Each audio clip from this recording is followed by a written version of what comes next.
This is SP. We have Nev, the man behind the blue wall. And today our special guest is Maticulous. How are you today? Hey, how are you? Thanks for having me. Oh, cool. I'm just chilling.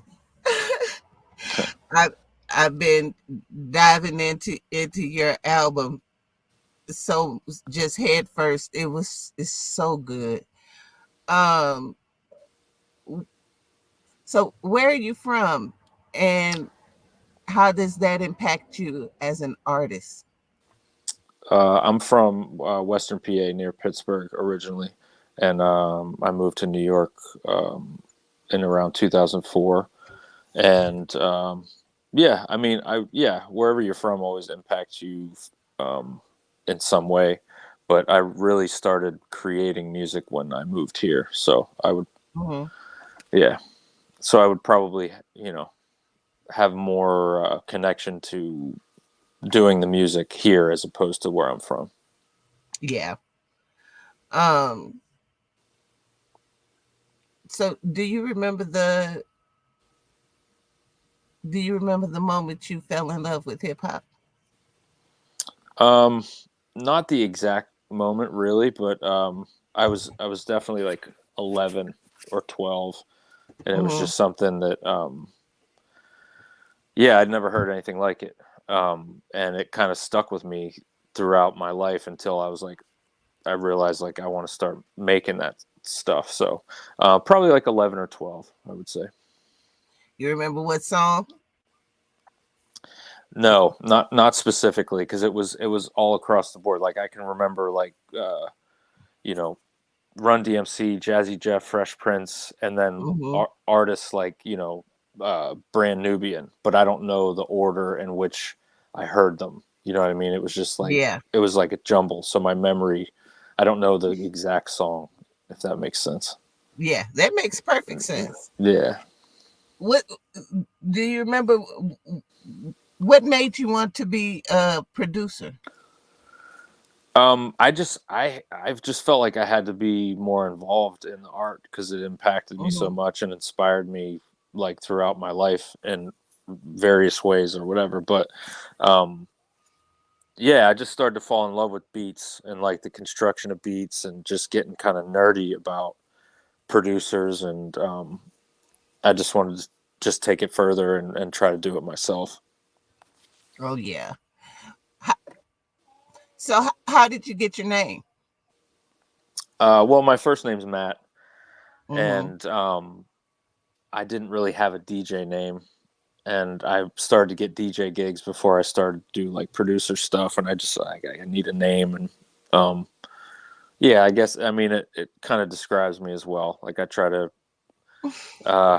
be craft things, in a meticulous way, I guess. Yeah, I was looking through your website and all, all of your all of your info, and I was like, yes, the name fits. Everything was just in such great order, and it was so user friendly. Your website is beautifully done. Well, thank you. Shout out to my wife. She did all She did a Not great. bad. yes, she did. Behind Um, a great producer is a great woman. Boom. Yeah, yeah, for sure, for sure. She didn't understand my crazy producer brain. yeah, it's really well done. I was very impressed by your website. So Thank you. shout out to her. Is Absolutely. she taking any inquiries or estimates? I can ask her, but no. I mean, she did all my artwork too. Like every cover of my album, like she had that was like her vision. So yeah, that's what's So up. SP, he's saying, look but don't touch. You can't have any of it, but enjoy it from afar, museum style. Yeah, it's really beautiful. Thank you. Um, so for some for someone who's probably not very familiar with your music, um, how would you describe your style? when I try to describe it for people that don't regularly listen to hip hop, I always try to say like I'm a combination of Mos Def and G Unit. Like if they were to meet in the middle, like that's where I would be. Most Def and G Unit. You mean Like beat wise or lyrics? beat wise. Yeah, That's I interesting. get that because there's a grit to some of you fit the MC really well. I do you send them like a pack of beats or do you make the beat with them? When I do projects for myself, like my producer Yeah. projects, I only send them one because like Mhm. I kind of organize the album the way I see it, sequence wise, beat wise, what makes sense, and then I reach out to MCs and have them on specific tracks that I hear. That's usually how I do. It but do you give them topics? Sometimes, like if I hear the beat should be a story, like Mhm. for track number 4 on my newest album, No Caps, is a song called Homegoing. And the beat, I reached out to Guilty Simpson and I said, "Can you do a story?" And yeah, he hit me back and said, "What do you think about a pimp's funeral?" And I was like, "That's perfect." So yeah, it works out different every time. But yeah, I usually have an idea in mind and like pass it along to the rapper. Yeah, that song was dope, by the way. Shout out to Guilty Simpson. Oh my God. Thank That you. that that song was dope. The beat, the verses, I was like, oh, he's killing this right now. Um, I see such a dynamic list of artists on this album. Um, and somehow listening to your process, it fits perfectly. It's sequenced perfectly. Um, how instrumental were you with this particular album and making sure that the topics flowed well? I mean, it's my job to organize it. Um, Mhm. so when I reach out to someone, I kind of know what to expect. So then that's how I move forward with sequencing and stuff like that, as long as it makes sense. So AJ Scratch, it did the scratches on Take Heed. No, Is that John you? John Doe did the cuts, but Al Scratch from Ill and Al Scratch, that was like a big group in the late '90s. Mhm, Al Scratch is like a staple of New York hip hop. So yeah, mhm, he did. Hold me. Yeah, yeah, that's Al Scratch. But John Doe is the dude, a DJ from Atlanta, and mhm. yeah, he did a great job on the cuts. Yeah, he really did. You know that can that can make an album for me if just one of the tracks have some cuts on it. I'm in heaven. Uh, with this also with this album, how did you how did you what was your thought process when you were picking MCs to be on the album? Um, I feel like I don't know. Did you kind of just ask that question? I was kind of. It's That, yeah. It's well, like I was who. kind of wondering because just though just just though the MC is so different from a Guilty Simpson, Right. and so the question is more so, um, do you just how do you go about getting them? Do you just reach out to them and say, "Hey, you'll sound good on this," or Yeah. reach out to them, see if they're interested. And if they're interested, and kind of just take it from there. Yeah. Okay. So when you're making the beats, what's kind of your process with making the beats? Is it drums first? Is it the loop first? No, I usually get inspiration from just listening to records and seeing how I can, if I'm inspired, how I can go about making uh, a beat out of what inspired me. So I usually start out with samples, and then I do percussion after that. What's some of the equipment that you use when you're making beats? I use MPC 2000 XL, um, virtual synth, keyboard, and Pro Tools, and vinyl. That's pretty much it. Mm-hmm. If for somebody who's just starting out making beats, what would be the go-to equipment for somebody that's just starting? Well, it depends on what you want to do. There's a lot of different approaches to making hip hop. Sometimes people just use waves, like they don't really need a hardware program. If they have if they have a wave file, they just kind of chop it that way, like simplify everything. Or like you can Mm-hmm. do drum machines and pad everything out like with an MPC, or you can use a keyboard.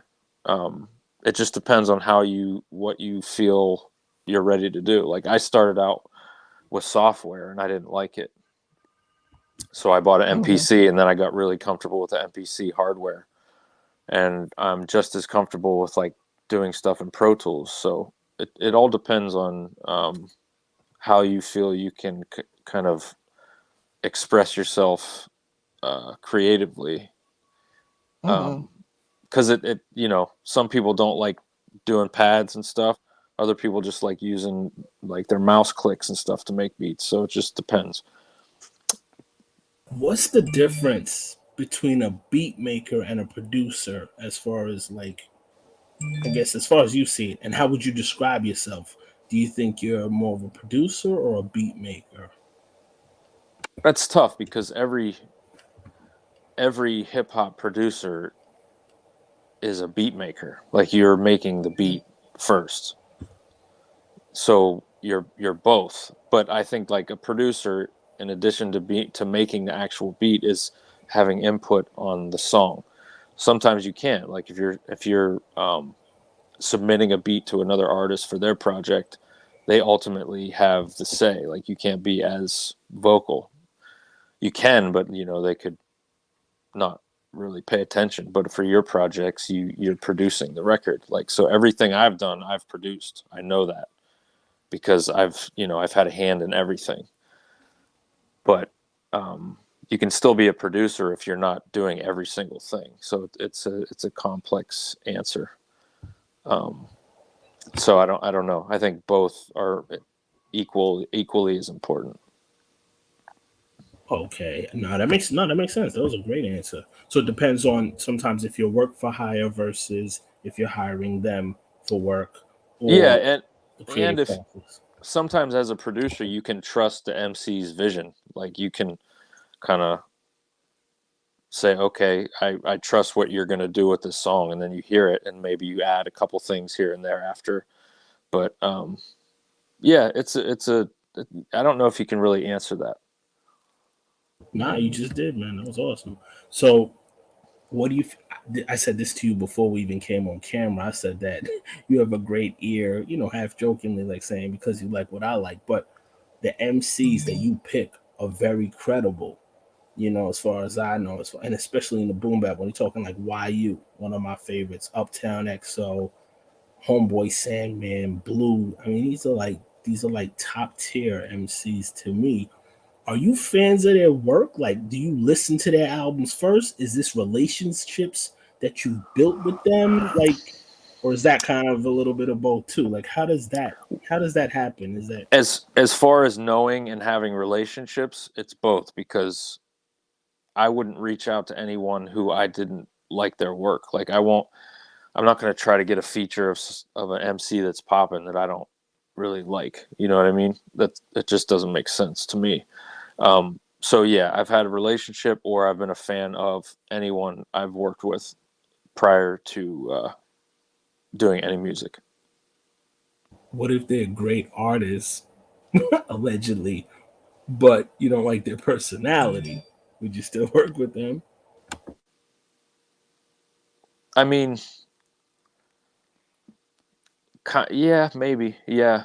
I mean, if the art came out really dope and it like outweighed the fact that it's a headache, I would, yeah, for sure. If the art was dope. The album that you did with Justo, I love that album. We Um, did two actually. okay, sorry. The one that I know is that one. I think the one Mind of a Man. behind. Yes, Yeah, that's the yeah. one. And he spoke. I've been. This is one, two, three. I think I've interviewed him three different times. Oh, He word. speaks of that album highly. Yes, interviewed him by himself, and then interviewed him with. I don't know if you know DK, the producer that he Yeah, works yeah. with. This is me. Yeah, DK. I never Shout out met to him, him. but yeah. Amazing producer. Um, oh, now I lost the. What was the? Oh, that project to you. What was that project like for you working? Like, what was your favorite song on it? I guess, and That was a that's I think that project's special to both of us because like I was doing producer albums from like 2011 to uh 2015 when I released my last like producer album, and I was just over it. I wanted to work with one rapper. I wanted to produce an album for one rapper, and we do got like in. a duo thing, like a Yeah, people yeah, like yeah, gangsta. yeah, exactly. And so we knew some of the same people, and they were like, "You should work with this guy. You should work with this guy." And we ran into each other in front of Sirius XM. I was heading there to meet up with DJ Eclipse, and he was being interviewed by somebody else, and happened to just run into each other. And uh, what was it, like a couple days later? I sent him a couple beats, and then a week later, he sent me a couple songs, and we were just like, "Oh, shit's dope chemistry," and we ended up doing the Mind of a Man album. It came out in January of 2019, and it's on Tough Kong Records.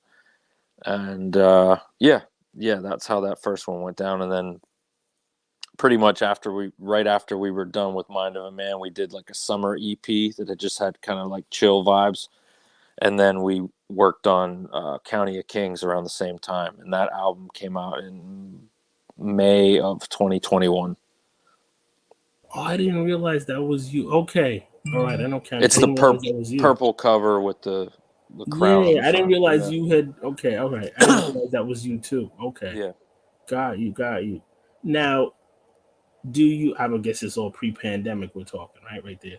Um, do you prefer to work in person, or is it mostly like how a lot of people work now? I send you some stuff via email or whatever files, blah blah blah. Or do we really, or do you get down in the studio, old school? Let's chop it up and let's work together. What is your M- way of working with? Most of the time, it's sending files back and forth. But like with Justo, it's dope because like he could come over and I could just play him a bunch of beats, and he just vibes out and says, I want that," and then I'll play him stuff that I think should go along with the stuff with that kind of batch of beats, and we can just bounce ideas off of each other. I like that. I mean, it's very rare, I think, to be in a studio with someone and then like they write their raps and then they go in and record it. Like I feel like that's rare. I think they take it and then come back into the studio. Um, but a couple occasions, like when I work with Fame from MOP and Raw Digga on a track, they wrote the raps like right in front of me, which was dope. But I don't know how common that is anymore. I don't know. Most of the stuff I do is sending back and forth. Do you think that's like a budget thing or a distance thing now, or like a time thing? Why that's the way things No, get done I now? don't necessarily think it's a budget thing. I mean, nobody has the money that major labels had way back in the day, where they just buy out a month of studio time and people come and just just hang out. Basically, I think it's people want their own space when they write. People want their own space when they make beats. Sometimes, like I just want to be by myself and just zone in. Like I don't want to like do anything for anyone specifically. I just want to make what I'm making and then figure it out later. Um, so yeah, I don't know if I answered anything that you asked. I just went off on a crazy tangent, but it is what it is, I guess. Everyone wants to rap and be the MC in the forefront, going after the fame, right? And to be the main man or woman and to be heard vocally. But Mm-hmm. what made you decide to become the background person or the support? Or did you ever try to rap and it was like, nah, that's not for me. I mean, Let me go do this. not seriously at all in college, and I was like, this isn't my shit. This is not my shit at all. Like I'm not the dude that's rapping at all. Because Voice? like, well, no, just the I respect it too much to try to do something I'm not supposed to do. Like I'm supposed to make beats for people because that's what moves me to be an artist the most, making beats for MCs to like say whatever they want to say over the shit. Like that's what brings me joy. And like hearing other producers what they bring out of MCs is probably the best thing. Like how a beat can move someone to write words that can, inspire people, change things. I think that's dope. Who's your tops in as far as producers? Dilla, DJ Quick, DJ Premier, High Tech, Battle Cat, Focus, Pete Rock, Beat Miners, yeah, I mean, that's like, if I'm not, yeah, I mean, they've all just kind of they've inspired me in some way, but like Dilla, Quick, Dilla, Quick, and Premiere and High Tech are probably like the four that kind of just shaped my desire to be a producer. So there's always talk about mentors. Did you have one when you started to produce? Um, yeah, there were some people that helped me. I would say, DJ Eclipse, who I worked with at Fat Beats. He's the DJ for Nonfiction and La Coca Nostra, and Marco Polo helped me out a lot early, just kind of like navigating my way around the MPC. My boy DJ Monster, who worked at Fat Beats with me. Um, yeah, I mean, Audible Doctor, like, yeah, we used to work Mm-hmm. together at Fat Beats too. So, I mean, I don't know if like some were mentors, like Eclipse, and some were like people that were already ahead of me, just being kind of like putting me on the game sometimes. And then when I feel like whenever they felt like I was kind of getting it together, it was just like, go do your thing, basically. So who are some of the up and coming producers that you're hearing that we should probably be looking out for? Up and comers. I'm not sure about up and comers. I feel like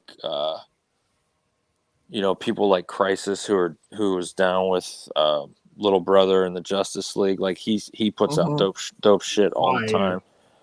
Crisis is fucking crazy, The and like album he not dropped last year is crazy. Yes, not. Yeah. Knots inspires me like crazy. Yeah, just people that are find new ways to make really just soulful, hard beats. They're just like, yeah. I love seeing Knots, man. Like he puts so many beats on Instagram. It's like it's crazy. It's so dope. But yeah, yeah. The project he did with Mickey Fax and Blue. I Oh love yeah, that was the dope. That was tracks dope. on it. Yeah. Jeez. kind of slept on. It got props, but it's still kind of slept Yeah, on, I think. yeah, Maybe he should have done a full length. yeah, quite possible. So um when did you decide you wanted to do be a producer full time? Like, this is what I'm going to do. I mean, I don't know if it's ever. I mean, it's always full time, but like you kind of don't know what that entails whenever you decide you want to start making music. Mm-hmm. Um, so I was basically just kind of in for whatever happens. Like whenever I get inspired and whenever I can make music, um, it can be full time, but other times it's just like you're not that inspired, so you don't do much. Mm-hmm. Like, as far as like creative wise, like you could have an album drop and you're working on that as opposed to just like making beats. So I feel like it's all full time, whether you're creating or doing other shit. Yeah. At what point were you able to actually make a living off of being a producer I mean, and be able to? it's always I'm sorry. been multiple stream revenue streams. Like I don't Mhm. know many indie hip hop producers or MCs that are strictly making money off of the music alone. Mhm. The climate is way different than it used to be. On So, average, it's like 15 to 20%, I think, that are What's really that? doing. On average, it's only like 15 to 20% of the independent underground artists that are really doing it full time. Yeah, On average, about that. From what yeah. I mean, I'm not a I mean, mathematician, but I from would the people, assume yeah, from the it's people that I know, it's about that. I would say it's less, but if Wow, yeah, that like ten yeah. percent. I don't know, man. Like I mean, you're blessed if you're able to just live off of music and be able to mhm. tour like that. So I don't know as in the hip hop perspective, I don't know what percent of artists can strictly survive off of just releasing music and going on tour. I'm not sure. I don't know. You've come a long way, but where do you see yourself in 5 years? I mean, just hopefully growing and evolving my sound and the exposure. That's really all you can ask. Is just like if I feel like if I'm exposed to more people, I'm going to have more success because I'm confident in Mm-hmm. the product that I put out. So yeah, just more exposure, I think, because that leads to everything. Mm-hmm.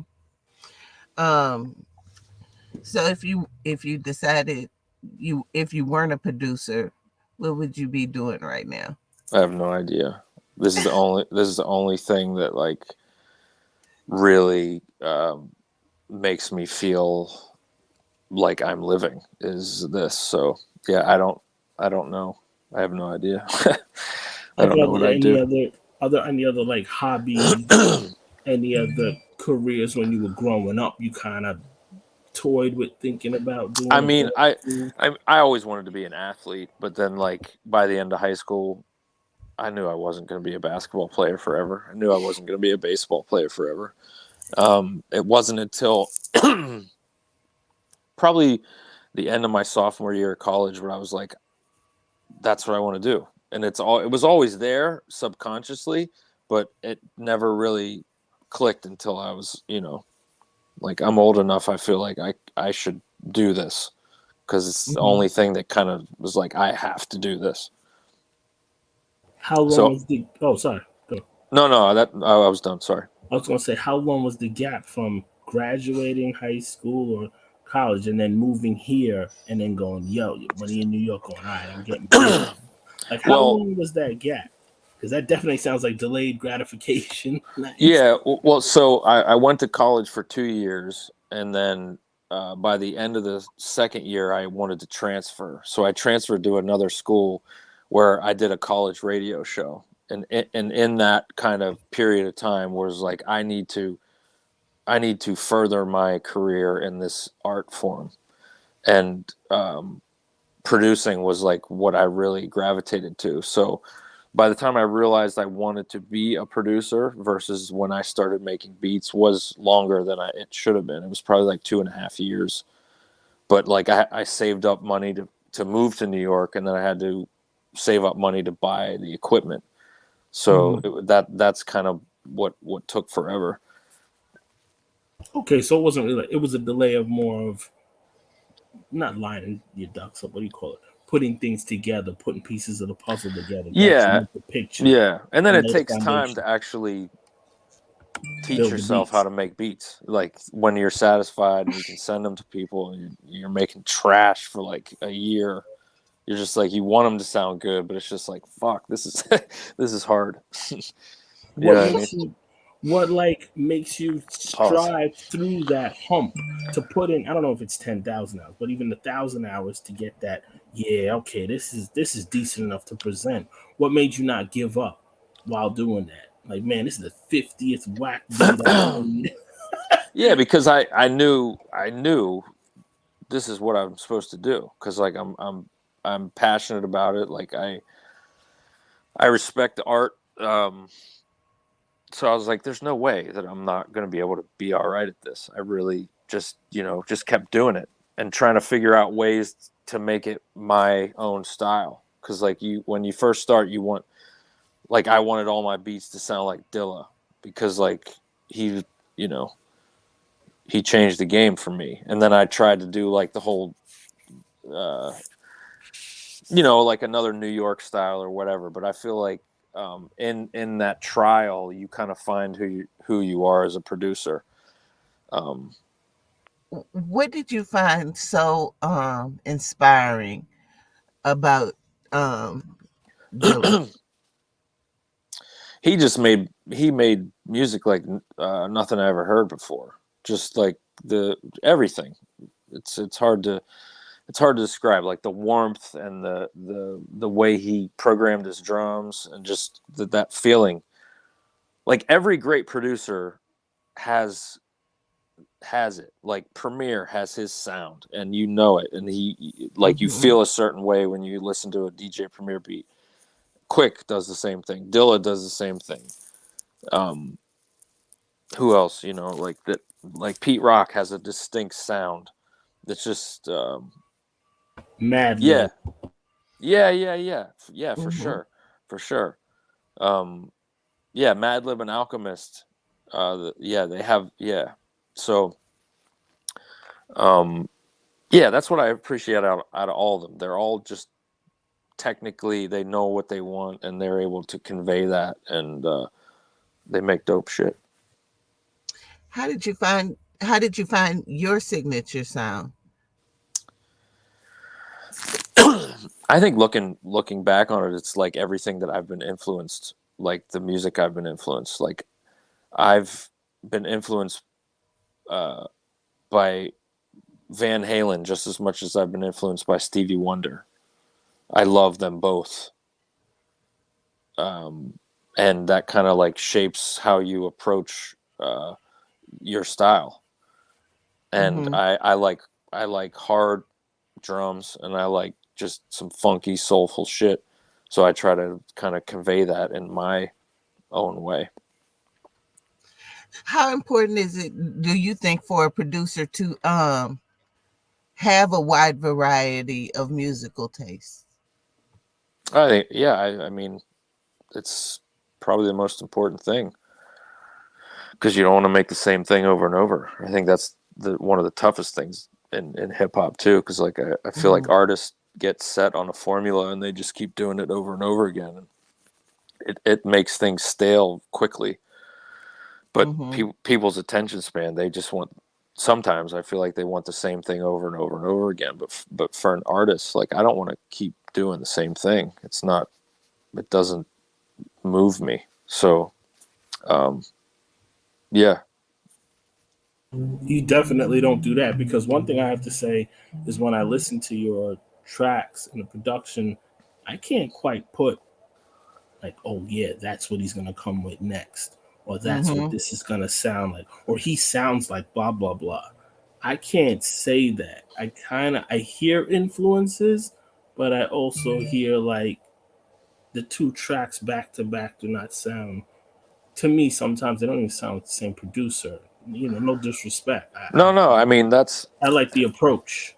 yeah, and I want a signature sound. I mean, you want that, but at the same time, like I want to be able to make just good music, good vibes for these specific songs. So I can do Mm-hmm. whatever, I can do whatever style and just keep you in my pocket, you know what I mean? Like keep you in the pocket that I intended, but still not sound exactly the same over and over again. Yeah, because that Blue and I was saying that earlier when we were off camp, Blue and Master Ace song, I didn't know that was you, one, and two, like it doesn't really sound like the other things, especially like on this album. Yeah, man, that beat, that was on my first solo producer album, the Maticulous LP, and that came out in 2015, and I made that beat for that song in 2011. So that beat was 4 years old, and I sent it to Ace, and he picked it, and I was kind of iffy on it because I thought I thought I could do better, but he liked it, and the subject matter was dope. He like the whole first verse. He's talking about old game shows. Every line, he's just talking about Mm-hmm. old game shows. That's why the song's called "Bet Your Life." Um, but yeah, like that's dope because people do like it, and sometimes as the producer, you're just kind of overhearing something that you don't approach it like with someone who's never heard the beat before. So yeah, people tend to like that joint.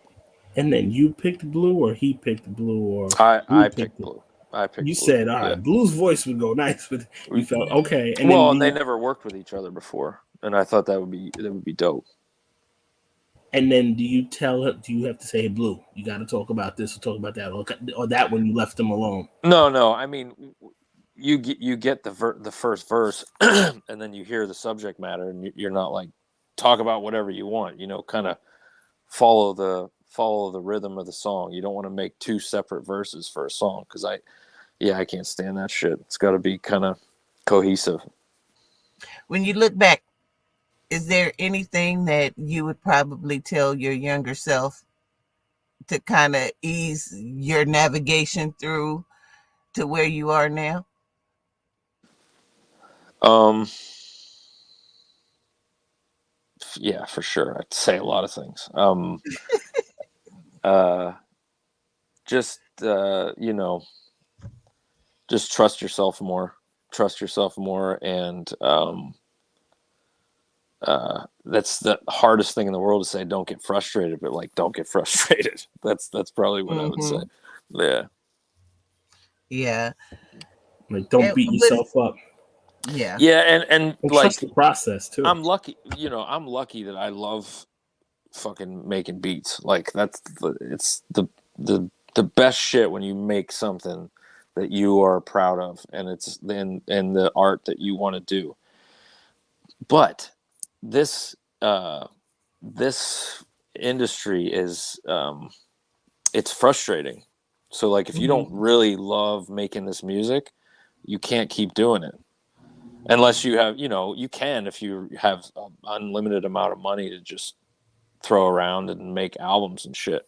But like this is not a weak uh minded industry because it's very like everything. I feel like everything is like kind of high school. You got Mm-hmm. to get in the in crowd and then you can start doing stuff. It's very much like that, and I feel like the whole. I mean, every industry is probably like that too, but um, You think so? You think like every like 9 to 5s are like that too? I mean, like you get your clicks. Like everything has clicks. It's so weird, It is. It's Yeah, crazy. Mm-hmm. I saw this thing on YouTube and it was talking about mental health issues. And I think it's a jewel I can drop on the public here. It said, hard Dropping work. jewels. The hard you just dropped some, man. You dropped a lot. Um, Hard work is like not really what gets people raises and promotions at jobs 80% of the Nah. time, right? It's about being liked and who notices you and who likes you at a job. All that other stuff is Mm-hmm. relevant, but a lot of people drive themselves like, okay, I'm gonna prove, I'm gonna outwork this, I should get that, and let me do this so that this outcome will happen. And it's like that is like the number one way to end up with mental health issues and stressing yourself out. Doesn't necessarily Yeah, work yeah, like for that. sure. Yeah. It's more cliquish. Yeah, the saying Who likes you? comparison is the thief of joy. Um, Boom. yeah, Mhm. I just yeah, it is what it is. You know, it is what it is. Like it's the simplest way to put it, but it really is what it is. Last Um, oh go. no, that's it. Last jewel with this to continue with this thing is Black Thought in an interview was talking about what's the name? Malik, rest in peace, Malik B. He said, you know, Malik B is a real true hip hop head, and um he said similar to what you said. He said Malik loves it, but Malik is not a person that wants to hop on a plane and travel around the world. And he loves Philly. He loves hip hop. He wants to go to the underground No, shows. I want to go all over the place. But he was saying in essence like he likes the essence of hip hop and being a Hmm. b boy and like moving, kind of like this documentary we were talking about uh, where we're from. But he's saying once you step outside of that and it becomes business and you have to be here and you have to be there and it becomes structured, he's like that is not for everybody. And Yeah. he said I love hip hop, but my love for hip hop alone is not enough to sustain me all these albums later. I Hmm. had to put on the business mind. I had to treat this as a job, and I had to be willing to do things that I didn't want to do, Yeah. so that I could do things that I want to do long term and make a living. Hmm. Hence, then he's on what is he? The night band guy. But you know Yeah. what he's saying. So kind of what you're saying. Yeah. I mean, I kind of want it on my own terms, which is that never happens. I just want to make what I want to make, and go on the road and support what I made. Um, and there are artists that do that, and it's a very small percentage, but I feel like that's what I'd want to do. I'd want to make albums, go on tour, make another album, go on another tour, and I could do that for that would I yeah, that's dope. I would be down with that. So, what is your dream destination? You said you want to travel the world. What's your dream destination? Um, Wherever I haven't been yet, and then just keep doing that. Who's your No dream? places on the bucket. No places on the bucket list. Like I gotta do this before they close curtains. I Japan. mean, yeah, it would be cool to go do shows in Japan. It would be cool in Australia. It'd be cool in Russia, the UK, obviously. Yeah, all those places, man. Germany Yeah. loves hip hop. Oh man, yeah. France, They literally. sell Germany. They sell my records. It's it's a dope market, man. They love hip hop shit. So when things lift, you think you're gonna start stamping out that passport serious? I Put would some love miles to. on I the would love on the to. airplane. Yeah. That's what's Put me up. put me put me and Justo as an opener for like somebody bigger. We'll open up for people. I'm down with that. You and Justo, A1 and Phonics, and some other people. Oh, Yeah, word. yeah. Yeah. Okay, you can put it together. I gotta get my money up.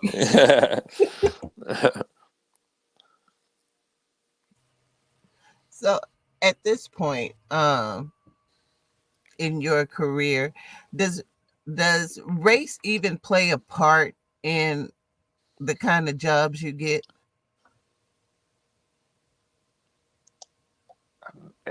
For oh man, like for me personally, I no, I don't think so because I'm constantly trying to prove myself. Like I didn't people that look like me didn't start this. So like you're kind of welcomed. So I don't think no, I don't think from my specific perspective uh it plays a part because I think if people genuinely mess with my music, they will reach out to me. You know what I mean? Hmm. So like I'm not it's not like I'm submitting beats to a major label versus someone that doesn't look like me and they're picking me first. I've never experienced that. So that Mm-hmm. I don't know if I'm the right person to ask. Does it seem harder? Like, man, it's a what's the word? It's like you're measured by a different measuring stick almost.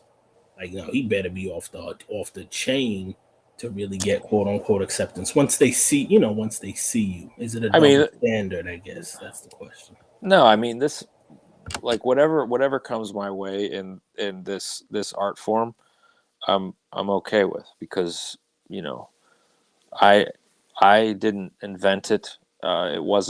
Um it wasn't ours. Like we were, you know, I'm allowed to participate in it because it's a dope art form.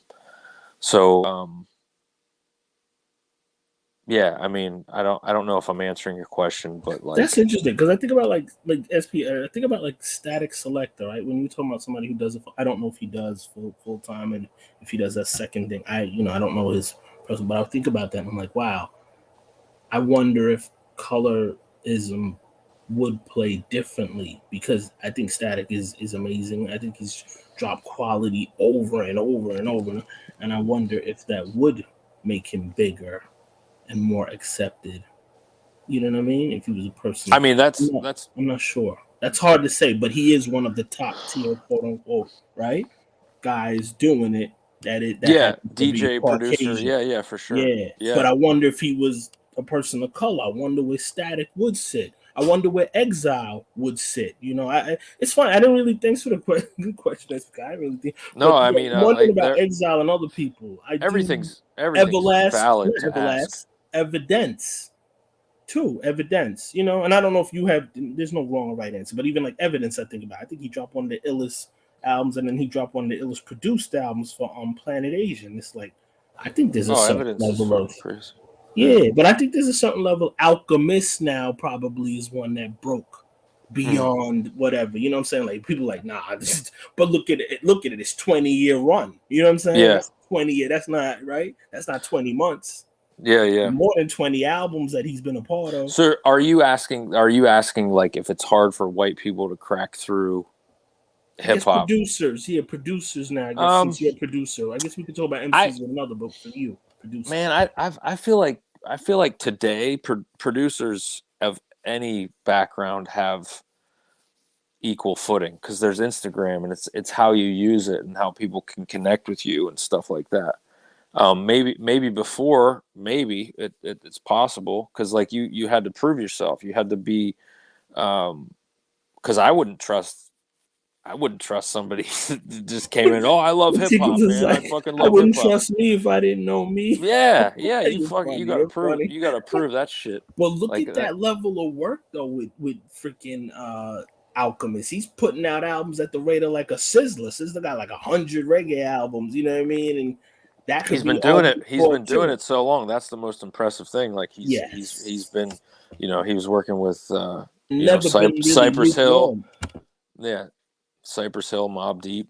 You know, after that he had his own solo shit, and now he's coming back with this. Yeah, I mean, it's a respected career. He's Eminem's DJ. Like, come on, So I'm gonna how's it answer get better this. than that? I'm gonna answer this, SP, even though I have no authority and no right to answer the question. You have to work twice as hard, be twice as good to do it. Shout out to DJ Green Lantern and others. Hmm. Whether that's wrong or right, that's the answer for me. Yeah. Give us a fun fact about yourself, something that your fans don't know. Hmm. What is a fun fact about myself? That's a great question. I don't know. Let me think about it, and I'll get back SP to be you. just dropping these things off. Well. No, I want to ask a question, meticulous. What's that you're sipping on? The IPA. No, tell them Um, about this, how this all came about, and blah blah blah. all right, so Beer Wax is like the bar in Brooklyn. They spin only vinyl and they serve craft beer. And 18th Ward is a newer brewery in Brooklyn, and they collabed to do a beer shit. My bad, for my newest album, No Caps, and it's a hazy IPA. and I don't know where you can get it now. I think it's gone, but it had a QR code right there. If you scan that code, it takes you to buy my album. So yeah, Oh, that's dope. this is it. This is this. Can you Yeah, turn still, that into an NFT? man. I probably right. Everybody's doing that shit. Yeah, we gotta look into this, meticulous. How do I do it, Yo, I know people, you know people, SP man? I knows don't. people. We'll talk to people, Okay. All right. whoever they are. All People. right. That's what we do. We the people. That's right. That's a fun fact. Y'all didn't know probably. I don't know who knew and who didn't know. The man got his own. What would you call it? What's like a slang word? It's an IPA. What does that mean? That sounds like some stock thing or Man, something. you don't drink beer, huh? No, not at all. I don't drink any liquor. No. The Oh, IPA sounds like an IPO. it's a beer. It's a beer. It's a hazy looking pale ale. No Yeah, pun intended. yeah. No pun intended. But it's like it kind of looks like orange juice a little bit. It's a little lighter than orange juice. Can you tell us the process of that? Man, What no. do you have to taste 20 of these 20 million and No, then no, say, no. yeah, that one. So I Like told the perfume, brewer cologne. what I liked, and he kind of crafted something, and then I went at the very end. Excuse me. At the very end, I went and I put the hops in. Like the hops are what gives the beer the body and the flavor and all that stuff. So I was like a tiny part of it, but it was dope. And I tasted it before it was cold. It was like room temperature, and like yeah, it's interesting. It's like beer juice. I don't know how to explain it before you have it cold, and like it wasn't carbonated or anything like that. It was kind of crazy, but it was dope. Funny enough, speaking of Blue and Exile, I did think it was limited edition. They did have a beer. That's the only other crew that I saw with a beer. Actually, And it was house limited shoes. edition. Yes, House yes. Shoes had one. Sean Price had a stout. Those stouts look like you know what Guinness looks like, right? Yeah, like a Guinness. I was going Yeah, to ask for real. yeah, it was like Guinness that. stout. I didn't try it. I heard it was really good though. So these things only get limited runs. It's not something that hey, we just gonna Yeah, keep going, even if it does yeah, well. yeah. They'll do a season. Sometimes they'll bring it back. Like I don't know what they'll do with this. Like they had the first run wasn't as good, and the second one is excellent. So I don't know if they're going to brew it again, but that'd be dope. Yeah, it just Oh, depends on the distribution and all that stuff. I would ask them, and then maybe Clubhouse or whatever, and the NFT folks, and then ask the people who made that. Yeah, How could that come about? And I yeah, think that's where you go with that. That could be the game changer. You're like, I don't even need to make music to make money now. I got yeah, an NFT. Boom. yeah. It's true. I'm from Texas. I listen to your music, and the reason I love it is because when I turn my system on, you shake you shake the windows. I like that a lot. That's what's up. That's what's up. I'll give you this Jordan fist pump. I'll give you that. Thank you. When, I appreciate that. when you are picking out your drums, is that a part of your thought process? Because 100%. man, 100%. I turned the volume all the way up, which is probably why I can't hear. It's a Texas thing. We're all going deaf. That's awesome. It's not awesome, but it's awesome. Um, Survival mode. Yes. I love that beat. You want to hear the most non-hip hop thing ever about that song? What? I made that beat while my daughter was in our entryway doing a virtual ballet class. So like during the pandemic, she'd take ballet 2 times a week. And one of the days I remember sitting at my kitchen table and making that shit. And I'm proud of that shit because that song came out dope. Yeah, that song is fire. Yeah. Yeah. Yo, Yeah, that's dope. fatherhood is hip hop. We need to promote more Yeah, father man. figures. Like We I'll remember, love the children. We take love I'll kids. remember that shit forever, just because I knew this was that was the last beat I made for the album, and it ended up being the Mhm. last track on the album. So, yeah, I knew that was like the end. That was the last joint because it's soulful, and it comes out like it goes out with a dope feeling. So, I have a question with that now because I've asked a couple producers this, not on interviews, just one on one.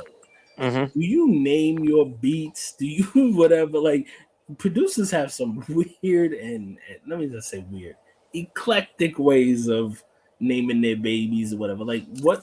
yes, How do you they keep do. track We of it do. before? Tell me, can you tell us your process? Like how are they saved? It all Google or depends. whatever. It all depends. Like sometimes it'll be like in reference to the sample, like if I remember the sample, or in other ways, like I named one of my beats like "Dirty Whorish Activity." Like that was the name of one of my beats because I was Yeah, that it was that was it I what I like thought it. of. It was like a gospel song. Yeah, I was like, oh, it just came to me, And then other beats is just like Wednesday. I don't know, So but do you call like hers like ballet or twinkle toes? Like how do you what do you call no, that one? no. What was the name of that beat? Um, no, it was not that at all. It had nothing to do with What's ballet the shit. weirdest beat name you've had that you can I share? mean, Well, that one right there took dirty yeah, whorish activity is yeah, is, that's up is there. pretty. Um, That's the next beer. uh, man, yeah, really the only one I can think of. Yeah, that's the only one So I if can it's think of. not a concept, it's a name, and then if it becomes a concept or title, then you change it accordingly. But sometimes it's just or some people I know just number them. Sometimes the name of the beat is actually the name of the song. Like on the same album of the Blue and the Master Ace joint, I named a beat called "The Journey," and there's a song called "The Journey" on there. So that should happen sometimes. You're not naming them premier type beat No, or no, no, no, no, beat. no, no, no, no, no. Because I'm not trying to make these type beats. I'm not that type beat dude. At least, yeah, yeah, Dilla type beat.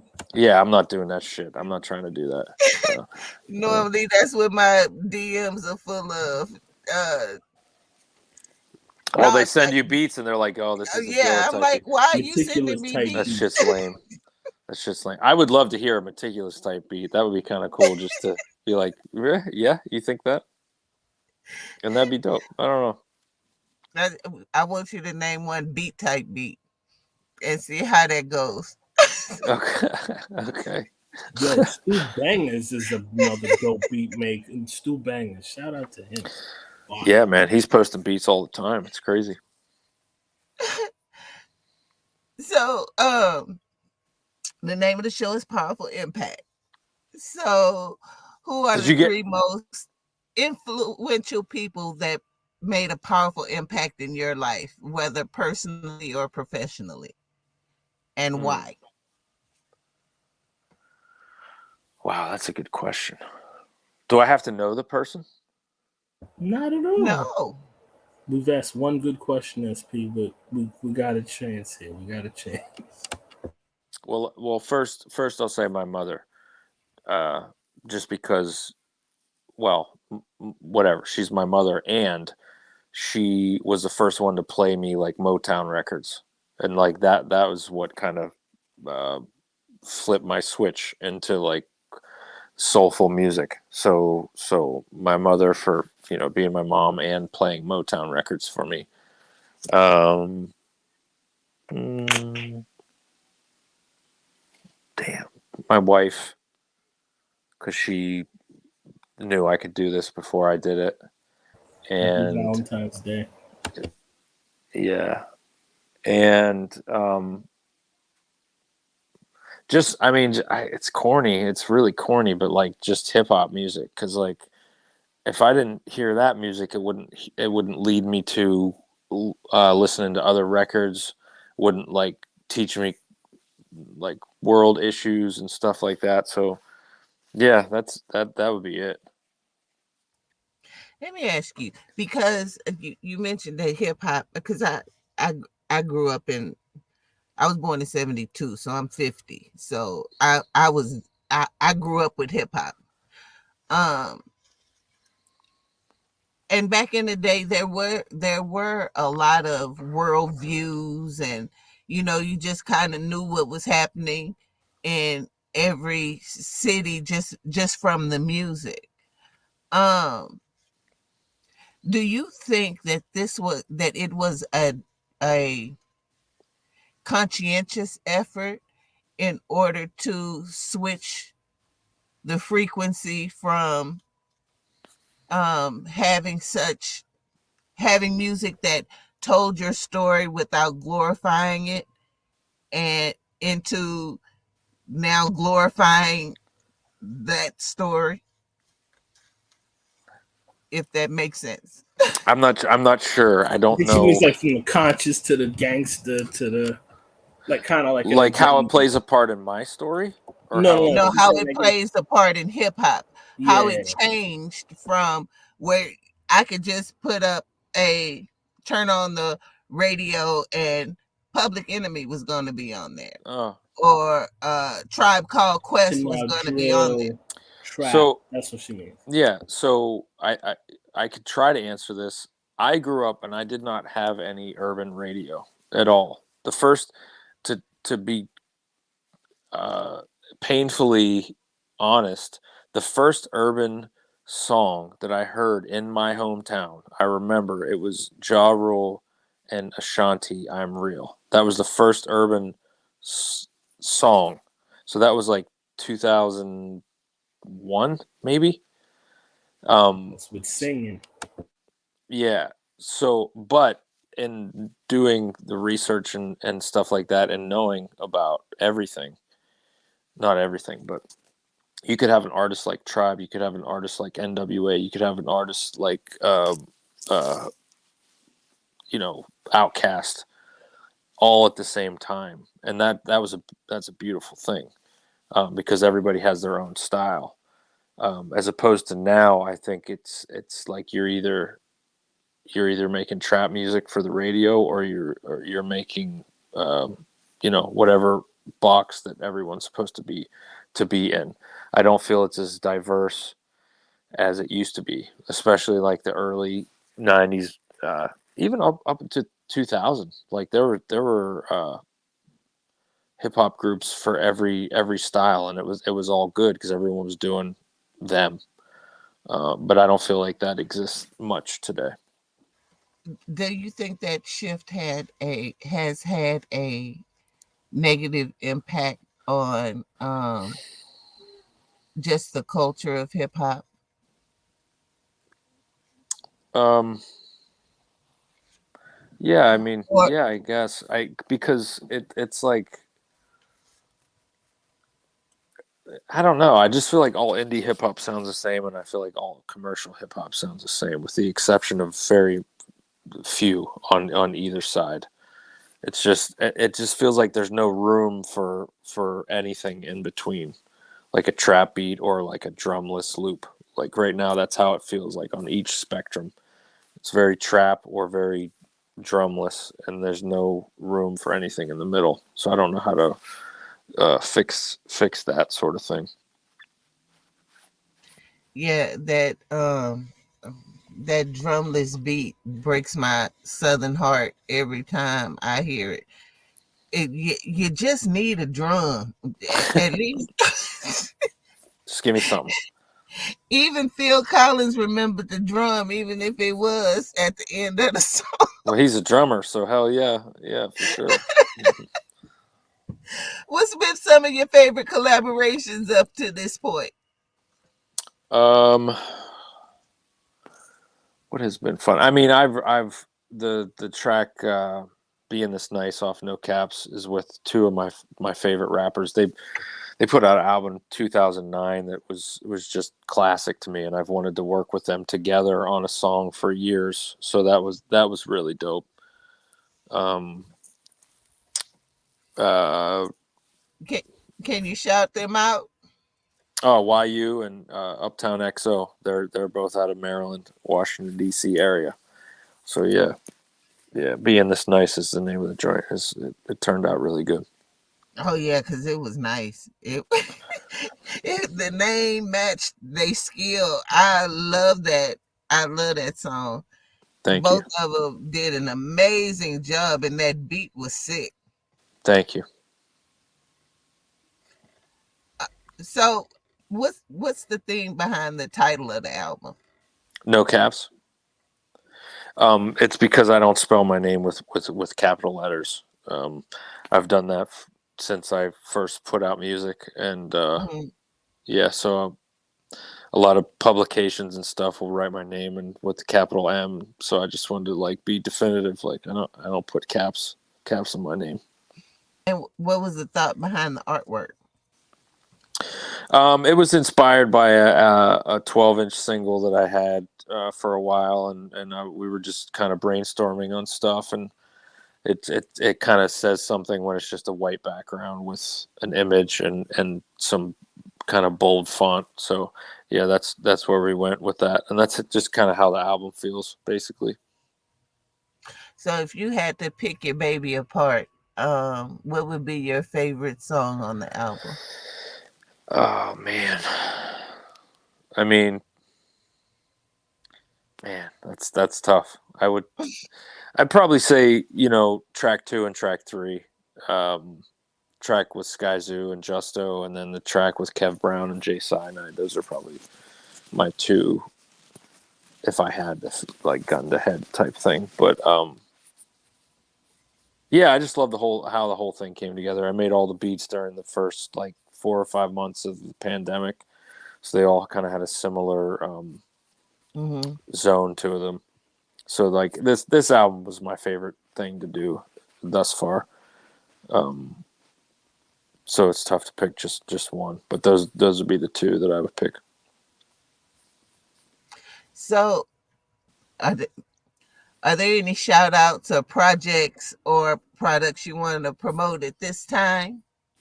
Yeah, the new one for sure. Mhm. Yeah, hit me up on Bandcamp. It's maticulous maticulous the number 21.bandcamp.com. You can find vinyl, CDs, tapes. I'm on Instagram at meticulous, Twitter meticulous21, and yeah, yeah. And if you go to my website meticulousmusic.com, that'll take you to anything you would want. I And I have a question here. I want to know something because I we kind of skipped over here. Can you tell us a little bit about how you ended up working at Fat Beats and that experience, Yeah, sure. and how do you think that played out into you becoming a producer too? Yeah, it played a huge role. I came here as a senior in college to do an internship with a producer named DJ Honda. I don't know if you guys know who that is. He's a like legendary DJ, and Definitely Asian guy, right? he had a lot of made a lot of noise. He did a song with Mos Def called "Traveling Man." Um, so I was in college and I was online and I was looking for internships in New York because I knew I wanted to come here and do music stuff. And I was there for a couple months, and then I found out about Fat Beats, and I called them every day for like a month, and I finally got an internship there for college credit. So like that was my college experience, and then right when it was over, they hired me, and yeah, it just progressed from there. Because like I was there to work. I was there to prove myself. Because like I'm a kid from a really small town, and I respected this art, and uh, I just worked hard. So they just kept hiring me, and um, yeah, that was my Fat Beats experience. Like I became the buyer. That was the best job ever. So because I was purchasing all the vinyl that was sold in the store. So I would come in an hour early every day and just go through the records and stuff. And the community was just the best. The people that would come into the store was the best. And what killed it was just downloading, like streaming. MP3s, stuff like that. So yeah. And then the economic bubble, like the economic crisis, because I don't remember when they closed exactly, but I know it it was. was it, it was uh, it was September of 2011, I think. It was either 10 or 11. Yeah, so that's around the No, it time was of the 11. It bubble. was 11. Yeah. September 2011, because It, they put out my record in April of 2011. So it was September. Yeah. RIP to that one, but I know they opened up in LA, right? Yeah, Last they year. still do like distribution, and then they have a storefront in LA. Well, I just want to thank you so much for coming on the show. I really love the album. Everybody go and pick up No Caps and make sure you spell the man's name right. No Caps. Thank you guys for having me on. Hopefully I answered the questions. I feel like I didn't, but hopefully it was good. You did great. All right. We appreciate everybody for watching Powerful Impact. Like, follow, and subscribe, and we'll see you on the flip side. All right. Peace.